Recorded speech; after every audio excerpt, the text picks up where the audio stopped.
Joining us now, he's our good friend of the show, entering his second season as head coach at Boise State, coming off a successful first season there. We speak to our good friend, Mr. Justin Shults, joining us here on the show. How you doing? Good, Eric. How you doing? I appreciate you having me on. Well, we're now here in January. I want to ask you, what was the fall like for you now in year two? After last year was your first year as a head coach. What was this fall like compared to last fall when you were kind of doing everything for the first time? Yeah, I mean, it was still a lot of new. I think we obviously our staff in year two and all of our returners, I feel like we had a much better feel for each other, so relationships much easier and quicker to build. But there was a lot of new. We had 11 new faces that came in, and so I felt like in some sense we were in year one again, trying to teach the 11 new athletes what our motto is and that blue collar way that we want to live by. You won 40 games last year, and really, I think maybe surprised some people, maybe on the outside. When you think back to last year, winning 40 games, being right there at the top of the Mountain West, what comes to your mind? Honestly, as competitive as I am, one game short. I mean, San Diego State gets the title, and when I took the job, I told our staff, our players, and I told our AD, I said I expect to win it year one. Whether those goals were unrealistic or not, I that was my mentality, and the team really bought into that. And so, my mind is just we fell one game short, and we didn't make it to the postseason, and so that's what's kind of been fueling myself, our staff, and our players this fall and leading into January. What did you learn about yourself and your staff last year working together for the first year? Amazing. I am one of the luckiest head coaches probably out there because I hit the jackpot with our staff. Our personalities gel pretty well. I inherited a GA that we didn't know anything about who turned into a rock star. So to have Allie, Fran, and then Maddie in my corner the whole way through all these year one, just things that you really don't know as an assistant going into a head coach, really became a really strong rock for us when we did hit some of those low points in our season. Obviously, one of the big questions you mentioned some new faces this year's team. Big questions, obviously the pitching. Obviously, last year you had really a great depth pitching wise with Sarah Johnson and Hannah Bailey, Taylor Caldell, who won 15 games, Hannah Bailey 16. Bailey and Johnson are not back there. Caldell returns. You've multiplied Wall Jaspers now on the Yeah. page. So just talk about your pitching staff this year, because I think people maybe were caught off guard on how deep you were able to develop a staff last year, and now you got some new faces trying to replace some of those arms you lost. For sure. And I think that's just all what Allie can do in the bullpen with them. I think we had great pitchers regardless, and Allie kind of just enhanced some of their skills. I think bringing in Lindsay Wall Jasper is going to be huge for us. She's got that veteran experience, pitching a ton for Charlotte and Nebraska in the past. So for Allie, it's really just continuing to enhance our young, inexperienced on paper bullpen, but I'm really excited to see what it brings for us. Taylor should be right back where she left off.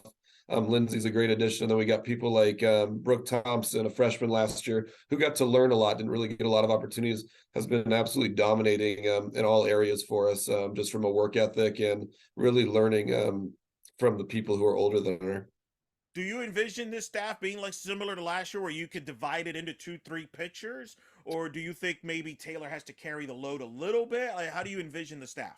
Yeah, we're always going to be a staff for sure. I've told Taylor from day one, like she was very good last year. She had help from Sarah and Hannah, and I want to see her take it to the next level. So we're going to rely on Taylor a lot, but we're also going to rely on that staff to really bring it home. And I tell our pitchers all the time, like we don't have to be perfect because we are deep offensively.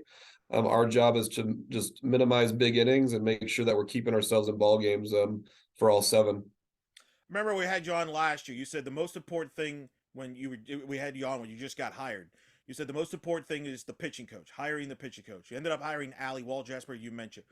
Take me through that process of bringing in Allie and what the difference maker that she's been, as you've even alluded to already, what she's done with the staff last year and then going into this year. But what was it about Walljasper you felt this was the person I need on my staff? Yeah, I mean, when you first think of it, and honestly, it happened by accident. We ran into each other at camp, and I got to work with her and see kind of how she could work with athletes, and that was our first real interaction. I knew of her great career and got to coach against her. But for Allie to come in, I think the thing that separates her and has made her so special for our staff is A, she relates to players great. And then the other piece is she doesn't cookie cut or anything. She can look at an athlete and figure out different ways to throw the drop ball, throw the change, throw the rise, and she goes through a lot of trial and error. And then she really just brought in that championship mindset for us of being in the World Series, being an All-American, and really teaching our pitchers what it takes to do that.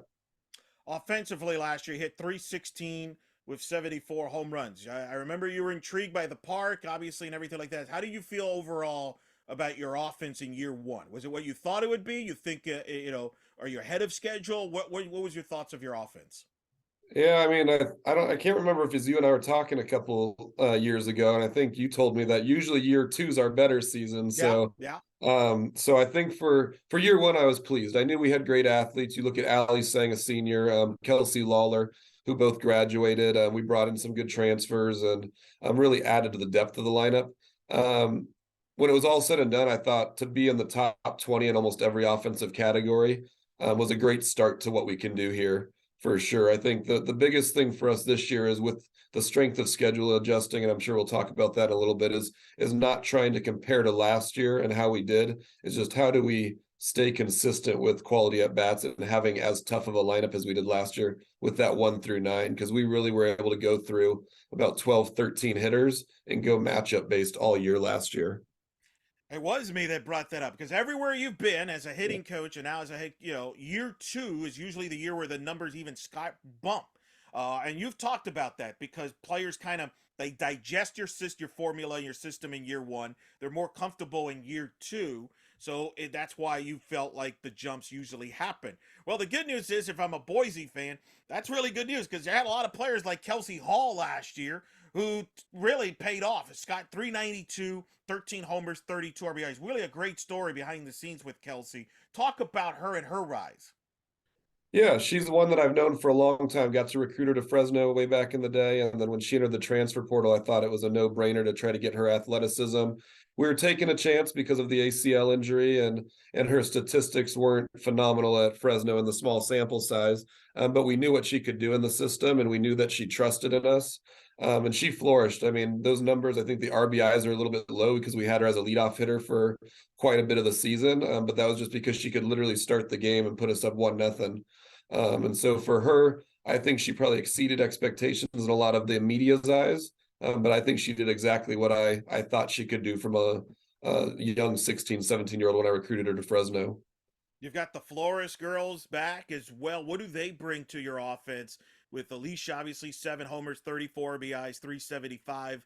Aliyah Flores, 323, 4 homers, 25 RBIs.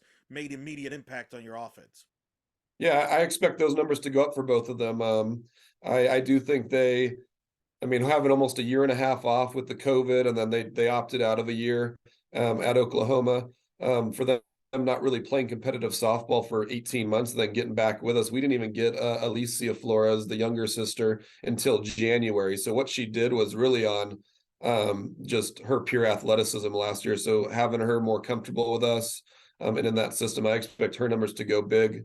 And then for Aaliyah, I think Aaliyah offensively, I think she's going to have a big year. But more importantly, I think her leadership is something that getting her back this January is going to be huge for our team. Just that leadership up the middle. And I expect her to be somewhere in the top of our order again this year as well is going to be huge. Who are some of the new faces you think can contribute to your offense and defensively, for that matter? Because you've Yeah. got a lot of good hitters, players back, but there's always those new faces that can make a difference there.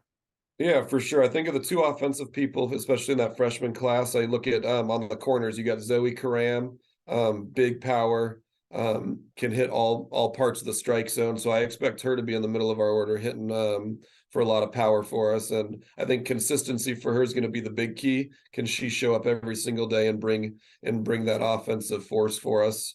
And then on the other side, we've got a freshman named Sydney Groves, a local kid who just once again has climbed the ladder so quickly. I was a little nervous with seeing how quickly as a freshman she would catch up to the college speed. And she's been like a sponge. It took her about a couple weeks to get comfortable. And once she got comfortable, she's really been forcing my hand to figure out a way to get her in the lineup because we are very old in terms of just a lot of veteran returners coming back. So figuring out a way to get her bat in the lineup is going to be big. And then on the defensive side, Holly Farmer, a freshman, has been got to spend a lot of time at shortstop in the fall because E wasn't here. The older Flores sister wasn't here. I see her playing all three infield positions, third, short, and second for us, and kind of being that defensive specialist maybe to an extent. But her bat has been probably one of the biggest surprises to me, how quickly she's gained power. Always could hit for average, but now the power numbers, and maybe it's just the high altitude here in Boise, but that's been the big impression for me. What did you learn about the Mountain West you didn't know going in? Can't walk people. I kind of already knew that, but one solo bombs aren't going to beat you. Got to make it make people hit to beat you, and I think that's the biggest thing because you watch some of the high elevation places. We're fortunate we get to go to Fresno this year, a bigger park. We get to go to San Jose State, a bigger park, and then I'm glad, honestly, as much as I would have loved to host the first Mountain West tournament, I'm glad we're going to San Diego State for that tournament because it at least evens the playing field, and you truly have to hit the ball hard for it to carry out of the park. So I think the X factor is just pitching and defense, and we did really, really well in that as in our first year here, and I expect for year two to be just as good.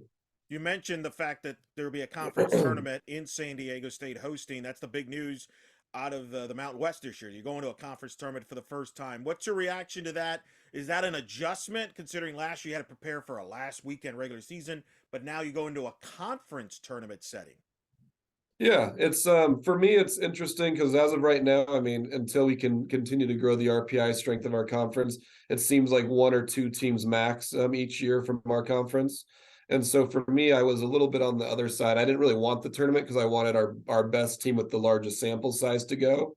Um, After year one, maybe we could have used that conference tournament to get into the postseason, ending on a 12-game winning streak, and then getting another chance at both UNLV and San Diego State, who played well against us, would have been fun. So I'm excited for it. I think it does create an exciting atmosphere. It keeps all the teams invested throughout the year. And I'm excited to see what we do in like a mini regional at the end of the year to see how our team performs in a do or die situation. Yeah, I think the theory is, and you mentioned it last year, for example, San Diego State won the regular season title, but you were right there in the mix, had a good, and UNLV was in the mix. Who's to say you or UNLV get to the final of the Mountain West? Maybe that gets you a multi-bid league. Maybe you win the automatic bid. That guarantees it. Plus, I've heard this from coaches that have played in conference tournaments. They feel it helps them prepare for the regionals the following week because it's tough to duplicate a postseason atmosphere. Yeah, absolutely. And I think that's the goal from all the coaches is we wanted to have that atmosphere a week earlier. And so it's going to be exciting. And like I said, I'm glad we added it. And I think the format that we chose is perfect. It kind of protects your one and twos and then creates a mini regional after that first play-in game from the 3 through 6 teams. All right, so yeah, I was just going to mention expand on what the format will look like. What can you tell us about the conference tournament format and as far as all the details on what it comes with that? Yeah, I mean, so all teams are fighting for that 1 and 2 seed because you get a bye in the first round, and it immediately puts you in a double elim format. And then the other teams 3 through 6 will play in a single elim to get to that final four, basically. And so I do like the format of it. I think 8 teams might have been too much. But I think 6 teams kind of protects the RPI a little bit as well. You don't want the 1, 2s, and 3s maybe of playing an 8 seed with a low Sure. RPI because that's Right. something the selection committee can take a stab at us for. So I do like. I think I came into it late, but I think the Mountain West coaches who've been here for a while did a really good job thinking of all the ins and outs of how to make it the perfect format. Single elimination tournament? It'll be single elim for the first round and then double elim Okay. after that. I So like yeah. it. Okay. And the other thing too that this will bring, is exposure too. Is conference tournaments will get television exposure, streaming exposures. I think that's also a big factor too to help you kind of get that word out. Because I've talked to committee members. They admit part of the thing they do is they'll watch all these conference tournaments on various platforms. That's a big part of them as they get together and make that final decision. Yeah, absolutely. And I think it starts even earlier than the conference tournaments. And that's why we revamped our schedule is getting to go to UCF opening weekend and possibly be on TV for multiple games. It allows the committee to see us early on, and then throughout the year they can continue to watch. We'll be at places like Stanford and ASU where we're constantly on TV playing Utah on a Pac-12 network game. our goal was to get more visible, so we have more of a sample size for the selection committee rather than just looking at maybe a statistical piece of paper. Yeah, you mentioned you're going to start in Orlando. I thought you were just coming to see me. It turns out you just want I understand. You want competition. If you're going to get competition, that's a marquee tournament opening weekend with opening up with Georgia, UCF, who had the run to the Super Regional there with Coach Ball Malone. Ironically, Coach Ball Yep. Malone was the coach at Boise State there. So there's storylines there. UMass with one of the great, obviously, alum Danielle Henderson coaching them, the great and Ohio State a tournament team. So you're right off the bat.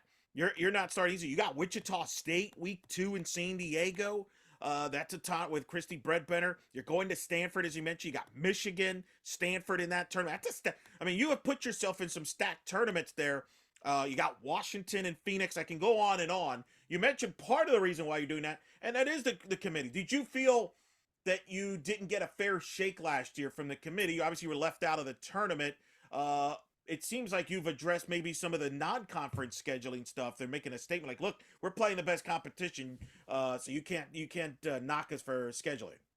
Yeah, I mean, you can control what you can control, and I do think the committee had good reason for looking at our resume and saying maybe not enough big wins last year, and then obviously going 1-5 against San Diego State and UNLV doesn't help our cause either. So I get why they did what they did.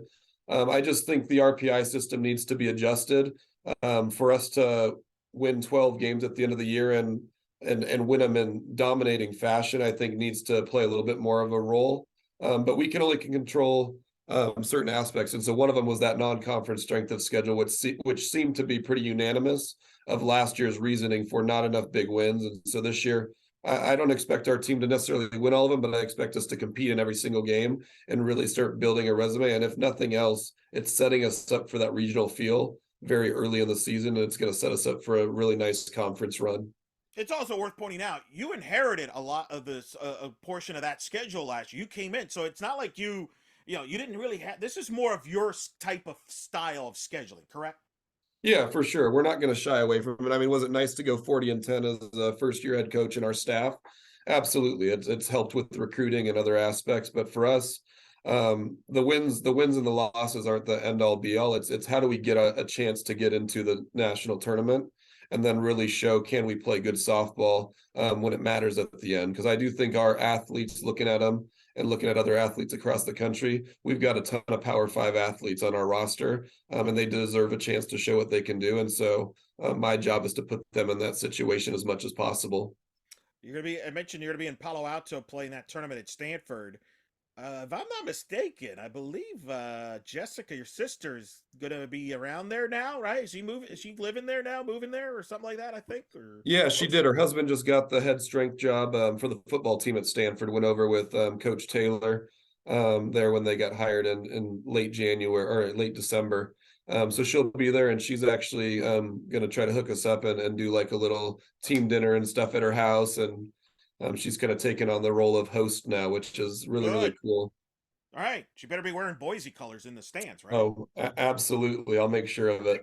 There's like I'm sorry, I know you're gonna be in that area, but come softball, yeah, I mean there's no that's awesome. That's awesome for them. That's Yeah. cool though. That it's kind of funny how that works out. You'll get to see them up there in Palo Alto at Stanford. I'm curious too when you talked about is being wanting to be a head coach and who you seeked out for advice.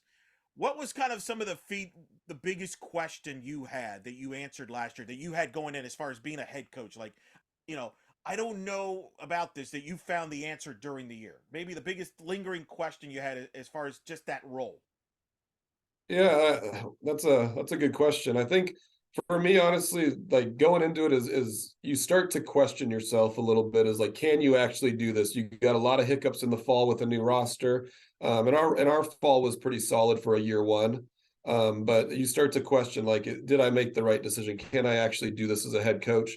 And then really that first weekend going down to Southern California and getting to play against a team like Stanford, who obviously Jessica Allister's done an amazing job with them. Getting to play there and play well against a team of that caliber weekend one, you kind of sit back and go, oh shoot, yeah, you can do this, and you've got all the right tools and the right support staff around you to make it happen. I think that was kind of a cool eye-opening experience, and getting to compete in that environment was it's just there's no better feeling as a coach of getting in there and just competing against the best in the country. You've got high expectations this year. X-rating softball publications has picked you to win the league, whereas last year I think you all were under the radar. How do you handle that expectations? Is that something you embrace? You talk to your players about? How do you handle the higher expectations from the outside? Yeah, you're constantly giving the players feedback and information, and we're always learning through it all. I go back to that UNLV weekend a lot, and for us, we all cringe because they manhandled us. It's on paper and it's a no brainer. But that was really the first time last year we got put in the top 25 that weekend. It was the first time we were no longer the underdog. We were expected to, on paper, beat UNLV, and that was a great learning experience for a lot of our returners to realize we can't worry about where people are ranking us in a preseason format or what we're ranked throughout the year, or maybe people count us out because we have a slow start. It's really just about us, and we've really tried to focus on that. A lot of the readings that we do and a lot of the team meetings that we do really focus on Boise State softball and try to block you guys out in the world. Eric, your job's to obviously create buzz around softball, and you guys have done an awesome job, but our job is to put the blinders on and really just play the game that the girls love. That's right. Except for this episode. Feel free Yeah. to listen to this episode so we learn more about Boise State softball. Then you can Abs- block everything else out. yeah, But one of the other absolutely. things we do talk about is the Mountain West. I've been a fan of the Mountain West. I feel it's underrated. I've talked to the other coaches in the league, and you mentioned UNLV. Coach Fox has done a great job there, kind of building back up UNLV softball. They've been right on the cusp of making the NCAA's. They made a run in the NIC tournament last year. San Diego State, Coach Newman, boy, they made noise in that regional. Nearly got out of that regional in Tempe. In that regional, they got in there, got to a regional final. That was exciting. Speak to the league, Nicole Dixon, kind of in your role this year, that new head coach taking over New Mexico. I'm really intrigued what she will do in New Mexico. I think there's some fascinating storylines. Speak to the league because I do think it gets underrated, maybe under the radar. Yeah, absolutely. I think you talk about last year's top three teams and UNLV, us, and San Diego State, and I think you could ask a lot of schools. I don't think they wanted to see any of our names pop up in their regional. I think we could have easily made some noise if we all got the chance. Obviously, we didn't, but I do think, and we've talked a lot about this as a conference, is we have to figure out a way to make sure that the top and bottom are a lot closer together. Because you could watch an RPI, we got crushed a little bit when we got to conference, and so our goal as a conference is how do we shrink those gaps? And I think this year we're going to have a really good idea or really good opportunity to shrink those gaps because there's a lot of good talent coming into the Mountain West and all 9 schools. I think another thing that could help the Mountain West is if softball maybe goes the route that volleyball and women's soccer did this past fall by experimenting, seeding 32 teams. They experimented with this fall, and one motivation behind that is to create more parity in brackets, and to try not to be so predictable. In other words, hey, if you're the 2 seed and you're within 400-mile radius of a host team, you're going there. Right. Uh, so they've been more national. We don't know the feedback they'll get, but I've heard that was by a trial period, and I think that would be something that could benefit, in particular, the West Coast. You've been through this wherever you've been, whether it be at Oregon in the Yeah. Pac-12 or here at Boise. Like, you can't bust to the regionals. You got Right. to fly, and subconsciously you wonder if the committee plays that into a factor when they leave a team in or out. Is based on, does this team get the benefit because they can bust a certain amount of teams? I feel like seeding more teams would eliminate that. Would you be in favor of that? Do you think softball should look into that? Yeah, absolutely. I think the more teams that are seeded, the more parity you possibly could start seeing in the sport as well. And at the end of the day, I think that's what makes March Madness when you go to their single elim bracket is there's always parity in it. So for us, I do think seeding is going to be huge, and money's no longer an issue. I don't think in softball we've showed so well in the postseason. I mean, you can see it with the Clearwater Invitational. Now we're getting national coverage in February. And so I think the other piece on the West Coast is we have to do a better job of continuing to find ways to get on major streams and get on major networks to be seen more as well. I think that's another thing. It's easy to see the SEC. It's easy to see some of even the Sun Belt in the American Conference or on ESPN platforms. And I think we have to continue to push on getting on apps and getting on platforms that allow more viewers to see how good the Mountain West actually is. No, 100% agree with that. I look forward to that. Couple more things. I remember when I had you last year, one of the things I said was, let me know what it's like to go to a football game in the blue turf. I'm assuming you've been to a football game since. What's it like being at the blue turf there for a Boise State football home game?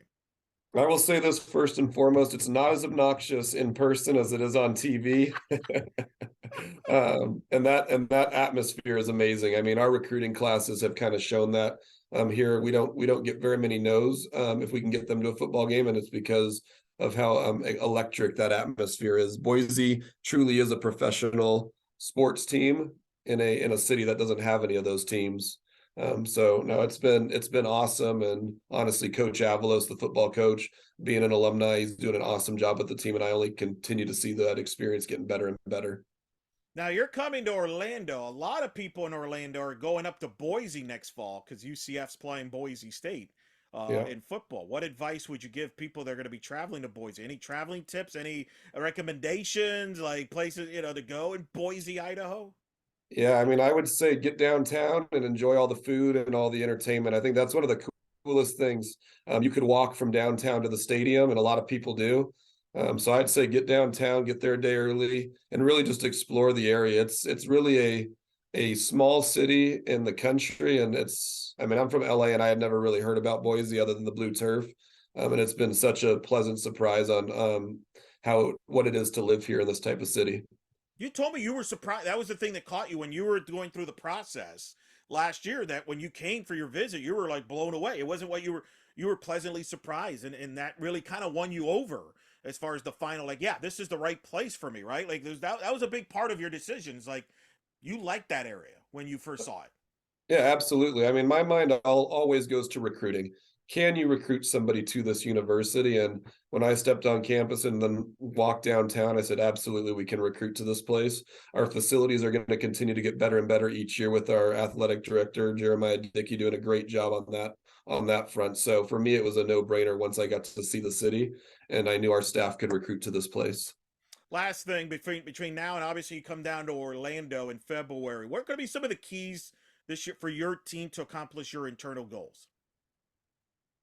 Oh man, I think for us it's just taking it one day at a time. I think that's the biggest thing is I know we're gonna have a lot of distractions. We're gonna have a lot of ups and downs. Our schedule is tough for a reason. So for us, it's how do we start in January of just giving everything we have for one day at a time, and then we'll worry about tomorrow when tomorrow comes. Well, we look forward to it. I'm really excited to see your team play literally in person when you come down to Orlando. I'm super excited about that and get to see you once again.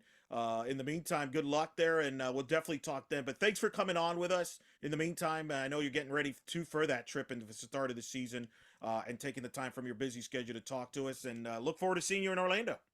Right on, Eric. I appreciate you having me. It's always a great time on this show.